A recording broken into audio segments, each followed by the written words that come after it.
বরগুনায় নিজ ঘর থেকে স্ত্রীর গলাকাটা ও স্বামীর ঝুলন্ত মরদেহ উদ্ধার করেছে পুলিশ।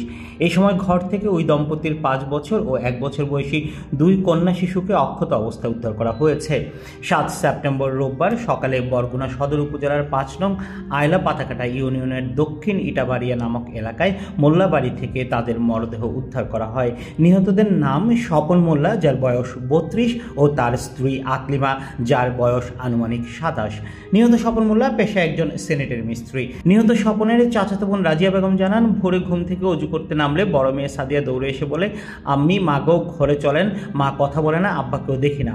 এ সময় আমি তাদের ঘরে গিয়ে মেঝেতে রক্তাক্ত অবস্থায় আকলিমার গলাকাটা লাশ এবং ঘরের আড়ার সাথে স্বপনকে গলায় ফাঁস লাগানো ঝুলন্ত অবস্থায় দেখতে পাই।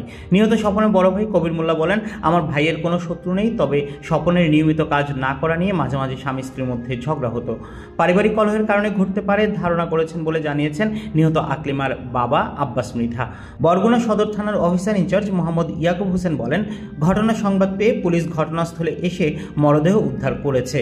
সুরত হাল প্রতিবেদন শেষে মরদেহ দুটির ময়নাতদন্তের জন্য বরগুনা জেলার হাসপাতালে মর্গে পাঠানো হয়েছে। বর্তমানে পুলিশের একাধিক টিম এই বিষয়টি নিয়ে কাজ করছে।